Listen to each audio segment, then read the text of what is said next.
So again, another morning and another exciting conversation with another very popular translator on LinkedIn, at least, because I've been following her for quite a while. She has a podcast. She works in subtitling. She has a distinctive hair, as you can tell. And she works her way around the purple and pink tones very well. And so today we have Dot. I would just ask you to introduce yourself briefly, and then we talk about you.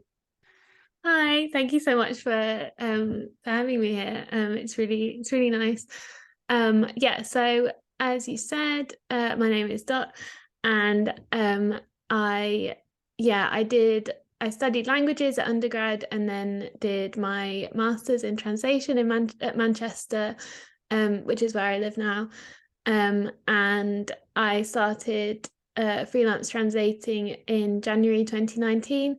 And now I've sort of moved more into audiovisual translation. So now mostly what I do is subtitling and I translate from German and Dutch into English, and I create subtitles for the deaf and hard of hearing as well, mostly for like movies and TV shows and stuff. So yeah, that's kind of kind of what I do. In and a then nutshell. Obviously and then sorry. sorry. Go ahead. And then I also just have my podcast as well that I host. It's called Meet the Translator. It's like my side project. It's a big one, I would say. So I did look at your profile, and your master's was actually in translation and interpreting. So has the interpreting part been a part of your activities? Well, the reason it's translation interpreting is because when I finished my undergrad, I was like, I was kind of interested to learn about interpreting. So I was like, oh, I'll pick a master's that has translation and interpreting. And then I went to do the master's, and I didn't actually end up picking any of the interpreting modules. So I have zero experience in interpreting. It's just part of the name of my degree, but I didn't do any of those modules. So I see. I thought that maybe it had happened for a while, and then you just decided that it wasn't for you, or you didn't enjoy it, or something. Done no interpreting. No interpreting. Okay, that's great. But what about the moment where you decided to actually study languages? So the original degree, what went through your mind, and why Dutch and German, right?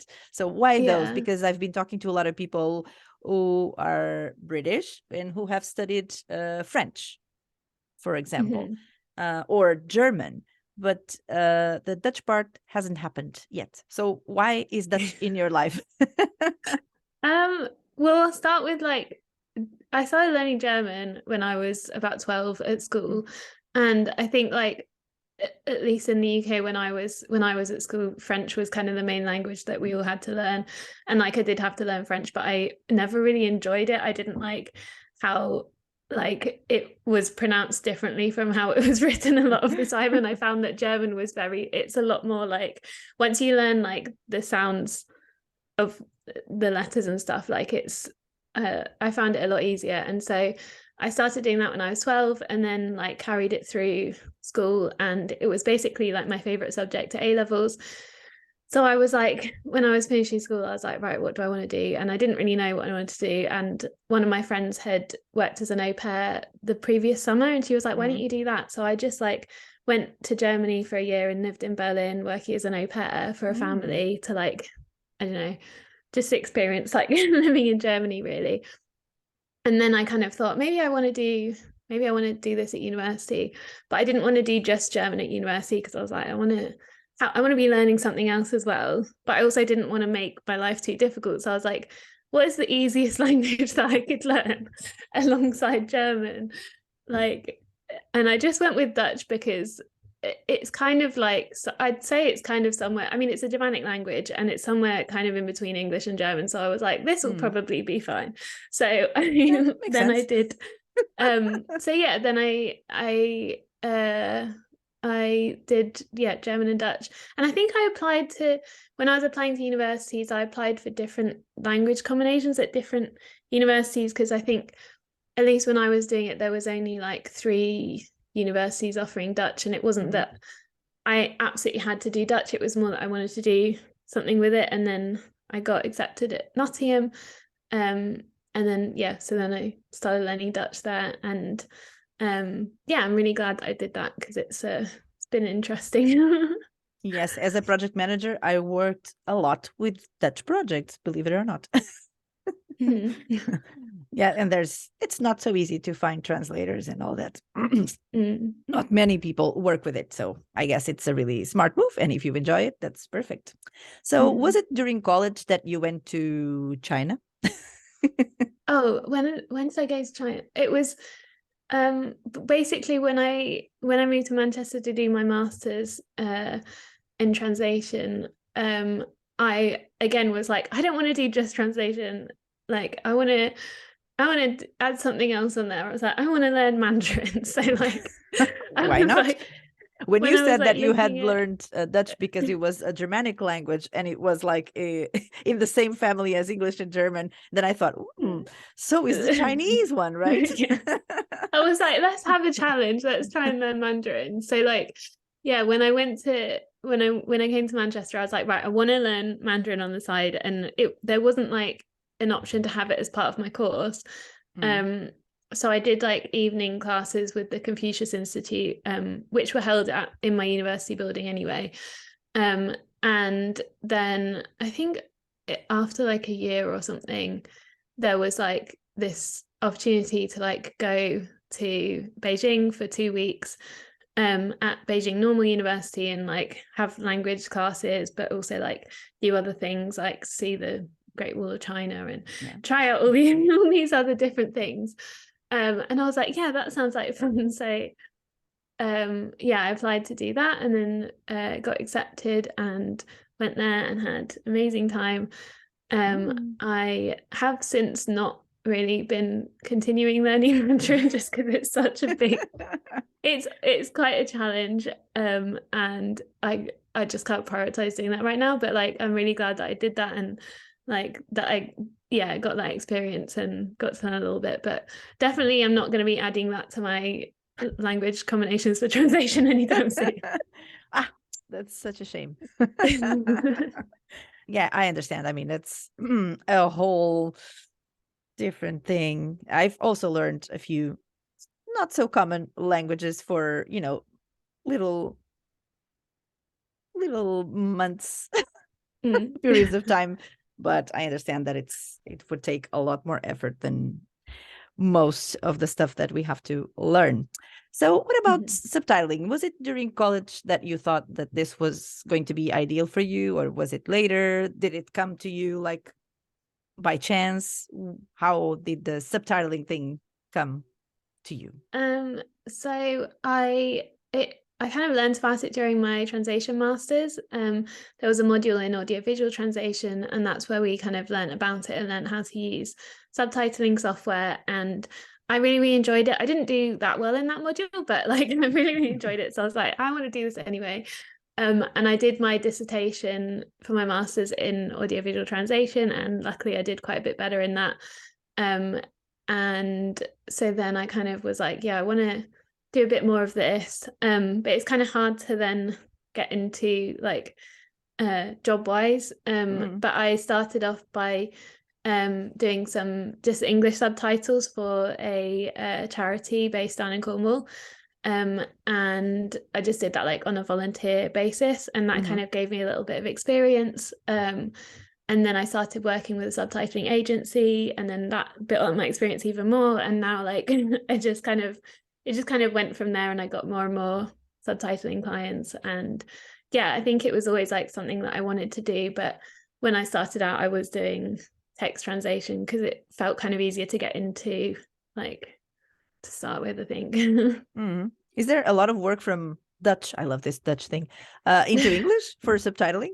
Is that common? Yeah. I think like it's because there aren't loads of Dutch to English translators, and then like there's even less Dutch to English audiovisual translators that will do subtitling as well. So I get actually probably more work from Dutch to English than I do from German to English. I think with text translation it was kind of half and half, because I think there is more at least there was more German into English work out there.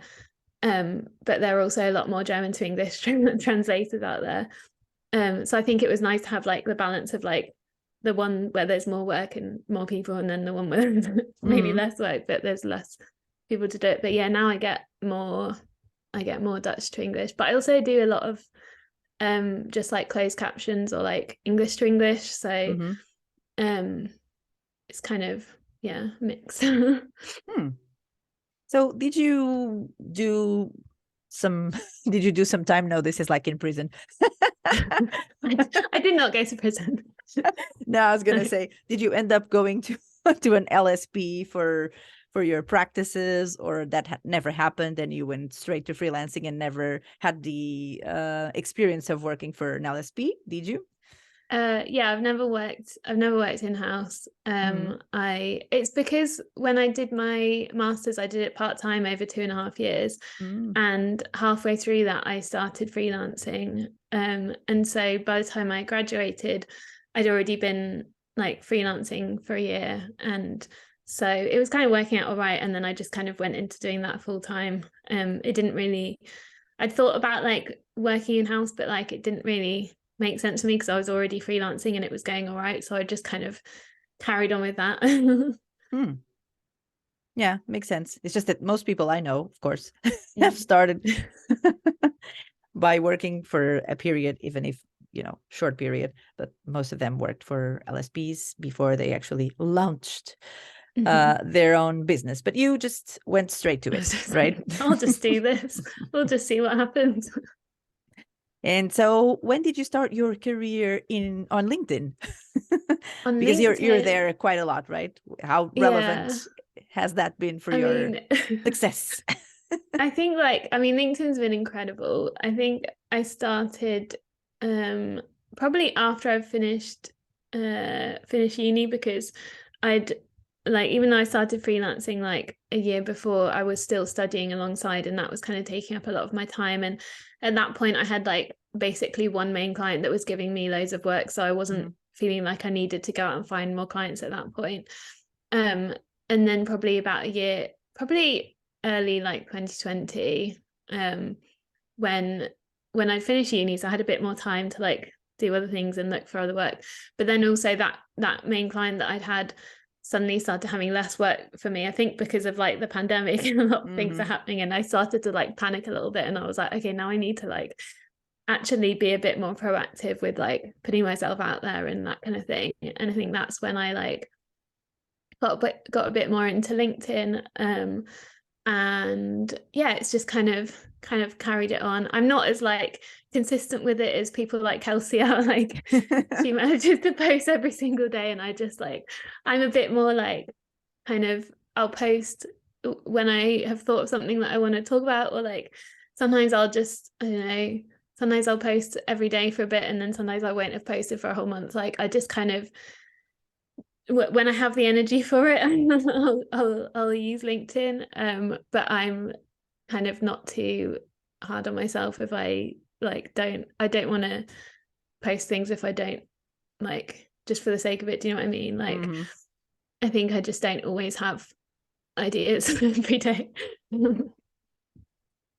But you do go to a lot of, I mean, not a lot, but you do go to events, right? I guess I saw your photos in certain industry events. So you have a lot of that kind of around you, I suppose, right? I mean, I only started that like last year. I think I guess the first thing was I joined my local translation network, the Northwest Translators Network. And I think the first thing I ever went to was their wild swimming event. And I was really excited to go to like my first translation event, and it was like we all got in a lake. And like okay. It was a great, I actually think that was a really good shout, because it was a really relaxed environment. I didn't have to worry too much about how I was going to dress or who was going to be there, what I was going to say to people, because it was like, well, we were in our swimming costumes and we were in a lake, so it was like it was just a lot more like a relaxed way to kind of get to know other translators and stuff, and that was really good. And I started going to their like co-working sessions and more things with them. And then like my first sort of conference was actually the Cardiff translation unconference, so Mm-hmm. sort of a conference. I'd love to go there. Just the name is just very Oh, inspiring. I'm it's like, so oh. it was so, yeah, so I went to their first one that they had last year, and I loved it so much. That was again like a really nice way to like have a sort of conference experience, but in a much more relaxed way. Mm-hmm. And then after that I went to the ITI conference in Brighton, where I did a talk with Kelsey, Mm-hmm. and then that was kind of like the big, like, this is a full-on translation conference, like it's like, I don't know, felt a lot more like serious. Mm-hmm. I don't know. And now, Sounds like it was. yeah, it was good fun though. It was a lot more kind of like, I think, relaxed and friendly than I kind of thought it might be. Mm-hmm. I don't know. And then yeah, this year I'm going to be going to the BP conference in Utrecht. So I try and like do I think I'm aiming to do like one big conference a year, because other than that it gets a bit expensive, and also it's a lot of like it's like a lot of energy, like because they're often like 2 or 3 days in a row, and it's constant like networking and all of this, and I love it so much, but it takes up a lot of energy, I think. But do you feel like it has an impact when you come back home and you go back to your social media and all of that? Do you feel like those conferences have an impact from either a networking point of view or a client point of view? I think definitely, like, the networking is like is always amazing. Like, I always make so many new connections, but also a lot of the time, like, I'll have connected with people on LinkedIn and stuff, and then I go to a conference and I get to meet them in person, and I'll be like, oh, like, I've seen you like talking about this or something, and then you finally meet people in person, and it's really, really nice. And in terms of like a client perspective, it's hard to say exactly, because I feel like most of my work comes from like referrals for other translators. So sort of by connecting with other translators, then yeah, I guess I would get more work. Like, I guess the more people that know who you are and what you do, the more likely they are to think of you when something comes along, or like, I don't know, the more likely someone is to recommend you for something. So I guess they kind of go hand in hand, but I don't really make the connections with the thought like, oh, Yes, this person of might give course. me work. Like, it's more like I just love doing it, and then it's kind of like a thing that comes along with it, which is quite nice and works well for me, because I don't really like applying to agencies or trying to, I don't know, send emails to potential clients and stuff. I'd rather like make friends with people and then see what happens. So who are those clients? Are they in the UK? Are they from Europe? Are they big studios in the US? What kind of Sort clients of. do you have? I mean, of course, there's more than one type, I suppose, but the majority of your work comes from clients from Europe, I suppose, given your language pairs, or not so much? Sort of all over the place, because obviously, like, I work with quite a few subtitling agencies, and they're often based, like, I don't know, they'll have like a central hub, and then they'll have all different languages, so they're not necessarily going to be based in Germany or the Netherlands. So like, I guess with the bigger agencies, they're sort of all over the place. And then with like more direct clients, then yeah, they might be in Belgium or the Netherlands or somewhere in Germany. So I think like it does vary, and I've had like clients in the UK as well, actually, that I've done like closed captions for. So I think like kind of everywhere, really. Right. So the other thing that you do that really interests me is obviously the fact that you had a podcast, that you have a podcast, right? So, but apparently it already started, a couple of years ago. So it's great to know that I have someone who knows more than I do so that I can ask questions. So let's talk a little bit about your motivation to start it and what happened there. Okay, so, well, basically, it was in 2020. I'd worked on my website a lot, and I'd started a blog on my website, and I was thinking of like blog post ideas, and I had this idea to like talk to different translators and like find out about their experiences and that kind of thing as like a blog post series. And I was talking about it to my friend Chris, who was on my master's course with me, and he was like, that would be a great podcast idea. And I was like, would it? And I was like, okay. And then I just kind of thought about it a bit more. And it took me a few months before I was like, you know what, I'm going to make this a podcast because like, why not? Like it was like, I think it was like during, we had like lockdowns and all that kind of thing. And like, I was looking for ways to like network more with other translators anyway, that like, and obviously there wasn't all the like face-to-face stuff happening.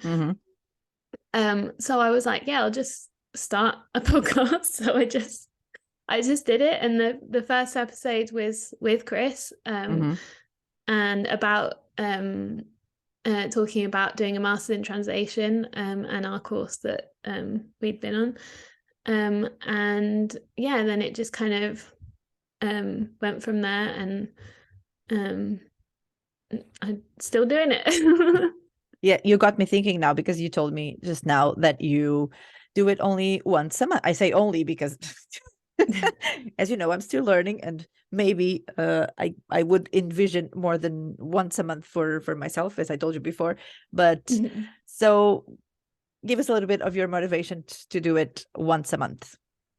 So I think I wanted to not give myself too much work, basically. Like I wanted it to be something sustainable that I could do every month. And I think I really wanted to like dedicate, it was taking me quite a lot of time to like record an episode, edit an episode, like kind of do the whole thing anyway. And I was like, I don't think I could because this is feasibly really do. hard work.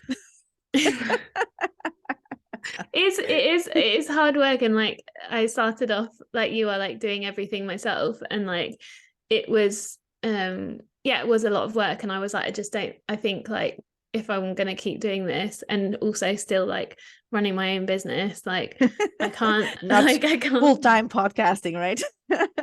Exactly. And it was kind of supposed to be like a nice fun thing that I enjoyed, and I didn't want to get to the point where I wasn't enjoying it anymore.